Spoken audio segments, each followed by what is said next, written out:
téléspectateurs de Bloc 221 TV, bonjour et bienvenue, c'est l'heure de la revue de l'actualité. 6 mois de prison ferme et une amende de 100 000 francs CFA, telle est la peine que le tribunal des flagrants délits de Dakar a infligée ce jeudi à Thierno Cissé, candidat déclaré à la présidentielle du 25 février prochain. Rappelons qu'il a été arrêté la semaine dernière dans les locaux du Conseil constitutionnel pour avoir présenté une liste de faux députés devant le juge. Il a plaidé non coupable. Selon lui, c'est Dieu qui l'a instruit de se présenter pour ses joutes électorales, expliquant sur le fond qu'il n'avait pas besoin de se présenter à ce scrutin. Cissé a par ailleurs rejeté les accusations d'être un faussaire. D'après des explications de sa famille rencontrée aux Parcelles Assainies, il ressort qu'il ne jouit pas de toutes ses facultés mentales. Le candidat de Major 24 a commencé à présenter des signes de déséquilibre depuis son séjour au Canada il y a 3 ans. Les 9 jeunes membres de l'ex-parti PASTEF ont été placés sous mandat de dépôt par le juge d'instruction Mamadou Seck ce jeudi. Ces jeunes militants d'Ousmane Sonko sont poursuivis selon leur avocat pour participation à une manifestation non autorisée et actes et manœuvres à compromettre la sécurité publique. Affiliés à la jeunesse patriotique du Sénégal, ces jeunes avaient été arrêtés dimanche dernier par les éléments de la police de Médina dans le cadre de l'opération FATFEP. Il s'agissait de visites de proximité que les militants de Ousmane Sonko faisaient en étant habillés de t-shirts à l'effigie du maire de Ziguinchor, actuellement en détention au Cap Manuel. Le premier ministre Amadou Ba a invité jeudi à Dakar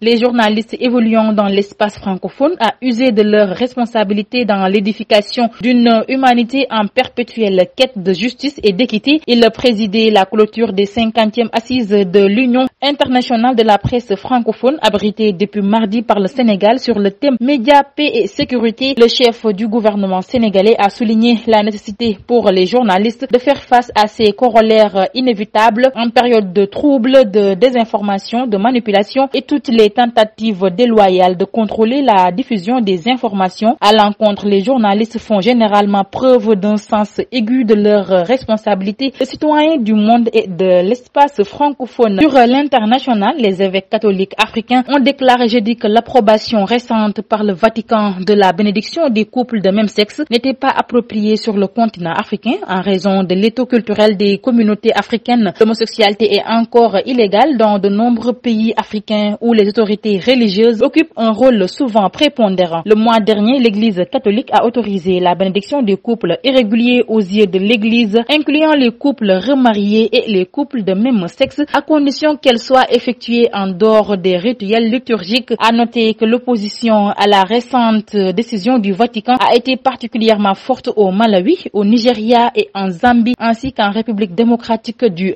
Congo. Depuis son élection en 2013, le pape François insiste sur l'importance d'une église ouverte à tous et notamment aux fidèles LGBT+, mais ses efforts rencontrent une forte résistance chez sa frange traditionnelle et conservatrice. La marine iranienne a annoncé ce jeudi 11 janvier avoir arraisonné un pétrolier en mer d'Oman en réaction à la saisie d'1 million de barils iraniens par les États-Unis il y a quelques mois. Selon le communiqué de la marine iranienne, le pétrolier Saint-Nicolas, battant pavillon des îles Marshall, a été dirigé vers le port de Jask à l'extrême du sud-est de l'Iran. Téhéran affirme que ce navire, qui s'appelait précédemment Suez Rajan, avait été saisi par les États-Unis alors qu'il transportait 1 million de barils de pétrole iranien. Le pétrole avait été déchargé dans un port américain et confisqué par les États-Unis. En sport, arrivé mercredi soir en Côte d'Ivoire, les joueurs de l'équipe du Sénégal ont effectué ce jeudi leur premier galop d'entraînement dans leur camp de base à Yamoussoukro. Fodé Bayo-Touré a été le seul absent. Les raisons sont pour le moment inconnues. A rappelé que le Sénégal